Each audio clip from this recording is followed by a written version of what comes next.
தமிழ் தலைவாஸோட புது கோச்சா யார் இருக்க போகிறாங்க, அதற்கான அறிகுறி தமிழ் தலைவாஸ் பேஜில் தெரியுது அப்படின்னு ஒரு சிலர் சொல்கிறாங்களே, என்ன விஷயம் தெரிஞ்சுக்கலாம்.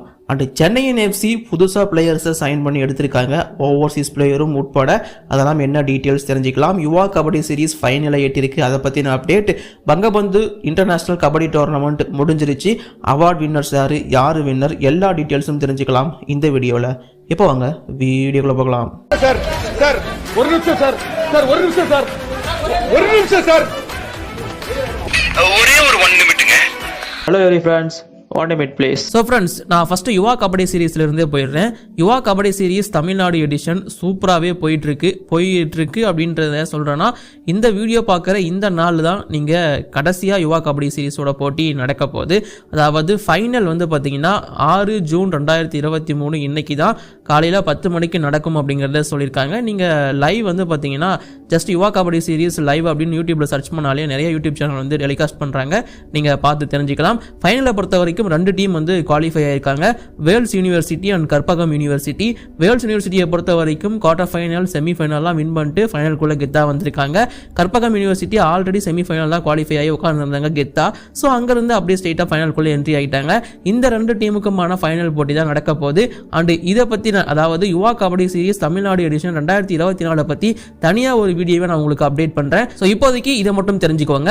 அண்ட் தென் அப்படியே நம்ம பங்கபந்து கப் டோர்னமெண்ட் பக்கம் வந்தோம் அப்படின்னா, ஸோ பங்கபந்து கப் டோர்னமெண்ட்டை பொறுத்த வரைக்கும் இங்கே வந்து செமிஃபைனலுக்கு குவாலிஃபை ஆன 4 டீம்ஸ் அப்படின்னு பார்க்கும்போது, so Bangladesh, Nepal, Thailand and Kenya qualify ஆகியிருந்தாங்க. அதில் செமிஃபைனல் 1 பொறுத்த வரைக்கும் பங்களாதேஷ் ஈஸியாகவே தாய்லாந்தை பீட் பண்ணிட்டு ஃபைனல் வந்துட்டாங்க.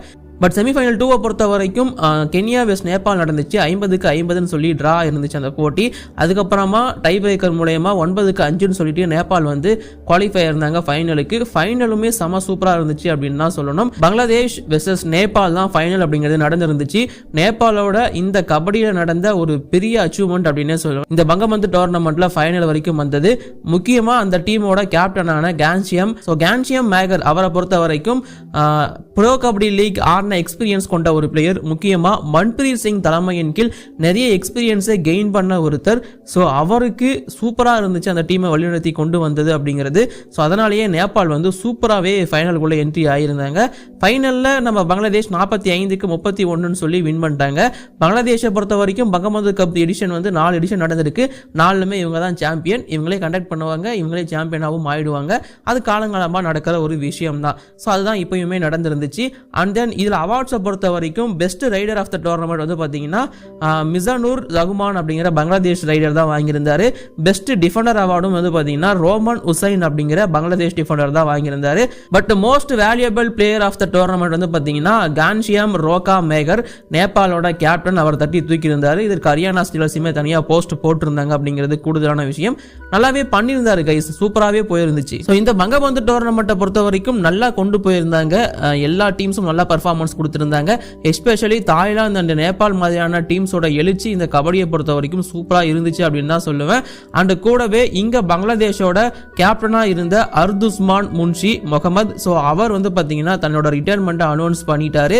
பங்கபந்து கப் ஃபைனலுக்கு முன்னாடியே தன்னோட ரிட்டையர்மெண்ட் அப்படிங்கிறத சொல்லியிருந்தாரு. ஃபைனல் ஆடிட்டு நான் அப்படியே ரிட்டையர் ஆகிடுவேன் அப்படிங்கிற மாதிரி. ஸோ தன்னோட ரிட்டையர்மெண்ட்டை டீமுக்கு கோப்பையை வாங்கி கொடுத்துட்டு ரிட்டையரும் ஆகிட்டாரு இப்போதைக்கு அர்துஸ்மான். ஸோ நல்ல பர்ஃபார்மன்ஸ் கொடுத்த பங்களாதேஷ் கோப்பையை தூக்கிட்டாங்க. அண்ட் சூப்பர் டூப்பரான பர்ஃபார்மன்ஸை கொடுத்த நேபாள் ரன்னர் அப்பா முடிச்சிருந்தாங்க. பங்கபந்து கப் சூப்பராகவே போயிருந்துச்சு அப்படின்னு தான் சொல்லணும். அப்படியே நாம சென்னையின் எஃப்சியோட அப்டேட்குள்ளே வருவோம். ஸோ சென்னையின் எஃப்சி இப்போ வந்து பார்த்தீங்கன்னா ஒரு சில பிளேயர்ஸை சைன் பண்ண ஆரம்பிச்சிருக்காங்க. ஆல்ரெடி சென்னையின் எஃப்சி எந்தெந்த பிளேயர்ஸ் எல்லாம் ரிலீஸ் பண்ணியிருக்காங்க அப்படிங்கிற உங்களுக்கான அப்டேட், அண்ட் கூடவே யாருக்கெல்லாம் ஸ்டே கொடுத்துருக்காங்க, கான்ட்ராக்ட் எக்ஸ்டென்ஷன் கொடுத்துருக்காங்கன்னு தனியாக ஒரு வீடியோ போட்டிருக்கேன். நீங்கள் இன்னும் பார்க்கலன்னா பார்த்து தெரிஞ்சுக்கோங்க. ஸோ அந்த வகையில் சென்னையின் எஃப்சியை பொறுத்த வரைக்கும் இப்போ வந்து 2 பிளேயர்ஸை சைன் பண்ணி எடுத்திருக்காங்க. ஒருத்தர் வந்து பார்த்தீங்கன்னா 22 வயதான மிட்ஃபீல்டர். ஸோ ஜாம்ஷெட்பூர் எஃப்சியில் முன்னாடி பிளே பண்ணிட்டு இருந்தார். அவரோட கான்ட்ராக்ட் அங்கே முடிஞ்ச காரணமாக இங்கே சென்னையின் எஃப்சி சைன் பண்ணி எடுத்திருந்தாங்க. ஜிதேந்திர சிங் அப்படிங்கிற ஒரு யங்ஸ்டர் தான் இவர். இவர் வந்து பார்த்தீங்கன்னா கோச் ஓவன் கோயலோட ஒரு பெட் அப்படின்னே சொல்லலாம். ஆல்ரெடி ஜாம்ஷெட்பூர் எஃப்சியில் வந்து 2 பேரும் ஒன்றா இருந்திருக்காங்க. ஸோ அதனால் அப்படியே தூக்கி இங்கே கொண்டு வந்துட்டாரு. அண்ட் இன்னொரு ஜாம்ஷெட்பூர் எஃப்சி பிளேயரையுமே எடுத்திருந்தாரு ஓவர்சீஸ் சைனிங்காக. அது வந்து பார்த்தீங்கன்னா நிறைய பேருக்கு இந்த பிளேயரை வந்து தெரிஞ்சிருக்க வாய்ப்பு இருக்கு. பிரேசில் நாட்டை சேர்ந்த டிஃபெண்டரான எல்சன் ஜோஸ் டியாஸ், எல்லாருக்கும் தெரிஞ்ச நேம் என்னன்னு பார்த்தீங்கன்னா எல்சின்கோ டியாஸ் அப்படிங்கிறது தான். ஸோ அவரை வந்து சைன் பண்ணி எடுத்திருக்காங்க. 2 இயர் கான்ட்ராக்ட் டீல் கொடுத்திருக்காங்க. ஸோ 2 இயர் டீலில் வந்து சைன் பண்ணி எடுத்திருக்காங்க.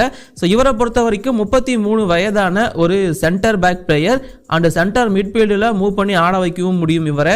ஸோ அதனாலே எடுத்திருக்காங்க. ஆல்ரெடி ஓவன் கோயலுக்கு கீழே இவருக்கு ஆடின எக்ஸ்பீரியன்ஸ் இருக்கு. அதுவும் ஒரு கூடுதலான விஷயம். ஓவன் கோயல் இவரை வந்து பெருசாக பிரைஸ் பண்றாரு. இவர் வந்து ஒரு பிரேசில் நாட்டை சேர்ந்தவர். ஆல்ரெடி கேப்டனான எட்வர்ட்ஸ் வந்து கான்ட்ராக்ட் எக்ஸ்டென்ஷன் கொடுத்து ஸ்டே பண்ணப்பட்டிருக்காரு டிஃபென்ஸை பொறுத்த வரைக்கும். அவர் கூட சேர்ந்து நம்மளோட எல்சின்கோவும் பர்ஃபார்மன்ஸ் கொடுக்க போறாரு 2024-25 சீசனிற்காக. ஓவராலாக இவர் அதிகமாக ஆடினது மெக்சிகன் கிளப்புக்கு அப்படிங்கிற மாதிரி சொல்லியிருக்காங்க. ஸோ வெயிட் பண்ணி பார்ப்போமே இந்த டியோ என்ன பண்ண போறாங்க அப்படிங்கிறத.